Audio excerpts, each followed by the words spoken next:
Seja bem-vindo à quinta aula do curso Gestão Contingencial Superando Crises. Nesta aula falaremos sobre uma das mais importantes abordagens do behaviorismo, o processo decisório e a racionalidade limitada. Esta abordagem é a base de todos os estudos sobre o comportamento organizacional. Tamanha a sua importância para a administração e não tem como estudá-la sem conhecer o principal mentor e contribuinte desta abordagem, que é o professor, prêmio Nobel, Herbert Simon. Vamos conhecê-lo. Bom, qual foi o trabalho dele? O processo decisório, a racionalidade limitada, segundo ele.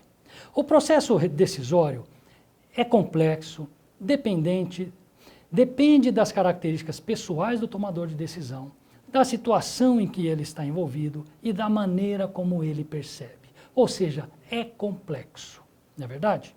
A racionalidade limitada. A organização é como um sistema de decisões no qual todos se comportam racionalmente apenas em relação a um conjunto de informações que consegue obter a respeito de seus ambientes, pela impossibilidade de se obter e de se processar todas as informações necessárias. Ou seja, devido à grande quantidade de possibilidades, de informações, nós somos seres de racionalidade limitada nas nossas decisões. Assim se comportam as empresas. Na tomada de decisão, o homem utiliza o quê? Informações racionais e a intuição para tomar a melhor decisão possível. Continuando, o modelo racional versus o modelo simplificado de tomada de decisão. O modelo racional, todas as possíveis alternativas para a solução de um determinado problema são pautadas e devidamente avaliadas antes da tomada de decisão final. Ou seja, neste caso, dá para a gente contar as possibilidades, dá para a gente estudar todas elas e tomar a melhor decisão. Mas nem sempre é assim, não é? No modelo simplificado, nós somos seres irracionais quando se diz respeito à economia comportamental. As emoções influenciam fundamentalmente toda a decisão econômica que tomamos. Assim, dentro da limitação da racionalidade, a solução final vai representar uma escolha satisfatória, intuitiva e não a ideal, segundo Dan Ariely. Ou seja, no seu livro Previsivelmente Irracional. É legal, né? Porque aí isso daí está mais próximo da realidade, não é verdade? Nós não conseguimos tomar aquela decisão melhor, a melhor decisão. E esta é a base da administração hoje. Nós conseguimos tomar aquela mais satisfatória, não é verdade? Vamos estudar então, dentro do trabalho de Nash, que ele chamou do equilíbrio, ficou conhecido, né, os tipos de estratégia e o equilíbrio, aonde está o equilíbrio nessas estratégias. Nós temos a estratégia dominante, aquela que escolhe a melhor opção independente da decisão tomada pelos outros. Todos ganham. Mercado com concorrentes definidos, barreiras à entrada muito elevadas, não existe esforço para mudar. Ou seja, uma estratégia dominante é quando nós temos um mercado monopolizado ou oligopolizado. Poucas empresas dominam. Aí nem precisa desenhar uma estratégia propriamente dita, porque qualquer decisão, todos esses vão ganhar. Não é verdade? Já uma estratégia dominada, a empresa é obrigatória a escolher uma opção desfavorável em função da decisão dos outros. Por quê? Porque a empresa não vai ganhar. Ela trabalha no mercado dominado pelos grandes. Ela está junto.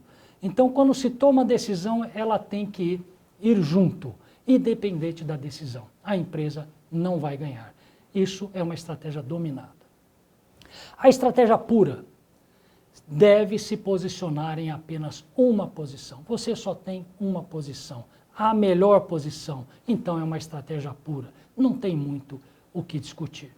Já na estratégia mista, existem várias opções. Atribui-se diferentes pesos a cada opção, ponderando os prós e contras de cada uma delas. Essa é a mais difícil. Aí entra a racionalidade limitada, porque aí você tem que estudar cada possibilidade e escolher muitas vezes a menos pior, ou aquela que se parece mais satisfatória. Nash desenvolveu um modelo mental sobre isso daí, como se fosse um jogo, para explicar, né, essas decisões do equilíbrio. Segundo Nash, há uma estratégia dominante na mente de cada pessoa. A escolha racional depende das características da pessoa e como ela prevê a decisão da outra parte. Você vai tomar uma decisão, você tem que pensar no que o outro faria. E aí, baseado no que o outro faria, você decidir. Nesse jogo aí, que é o dilema do prisioneiro, confessar ou não confessar. Qual é o contexto? Aconteceu um crime, a polícia pegou 2 suspeitos, levou para a delegacia, colocou cada um em um quarto separado. Ou seja, um não sabe o que o outro vai dizer.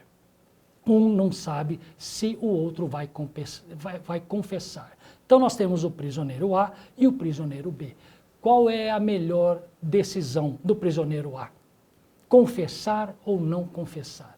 Então ele analisa. Se eu confessar e o prisioneiro B também confessar, eu pego 5 anos. Agora, se eu confessar e ele não confessar, eu sou livre e ele pega 20 anos. Então o melhor o que é?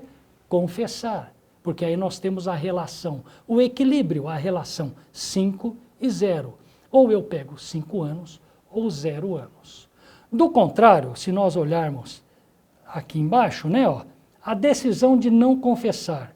Se o B confessa, eu pego 20 anos. Se eu não confessar e o B não confessar, eu pego 2 anos. A relação é 22.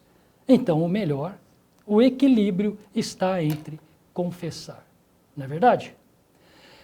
Vamos expandir mais esse jogo, né, esse modelo mental. O Selten expandiu isso daí. É uma melhoria do dilema do prisioneiro, do equilíbrio de Nash, que ele chamou do paradoxo da cadeia de lojas. Chama-se subgame perfect, né? Ou seja, o subgame perfeito. Aí você tem mais de uma opção. Nesse paradoxo da cadeia de lojas, um concorrente analisa se deve ou não entrar em um mercado dominado por um monopolista. Tem um monopolista lá. Então, uma estratégia pura, vamos partir primeiro da estratégia pura, uma decisão. Considerando apenas uma jogada, caso o monopolista decida combater, onde está o equilíbrio? O payoff, né? É o quê? Não entrar. Por quê? O monopolista vai reagir. Ele sabe que ele vai reagir, então o melhor é não entrar. Não vai gastar nada, não vai perder nada. Agora, o equilíbrio pode estar aonde? Uma estratégia mista. Você não sabe se o monopolista vai ou não entrar. Então, considerando que o concorrente entre o equilíbrio estará no payoff entrar e o monopolista aceitar a entrada do concorrente. Por quê? Eu faço a primeira jogada, eu entro. Se o concorrente combater, os dois saem perdendo. Menos 10 e menos 10. Se o monopolista aceitar a entrada dele, os dois saem ganhando menos. Né? O monopolista tinha 100, vai ficar com 40 e eu vou ganhar 40. Aí é uma estratégia mista. Nós temos 2 decisões, cujo payoff está em 40-40. Entrar e aceitar, ou seja, o monopolista aceitar. Essa seria a melhor vantagem, tanto para um quanto para outro, se eu entrar. Ou seja, ele não vai me combater, porque senão nós dois vamos sair perdendo. Então eu vou entrar, porque se ele analisar, ele vai também querer aceitar. É isso aí, pessoal. Valeu.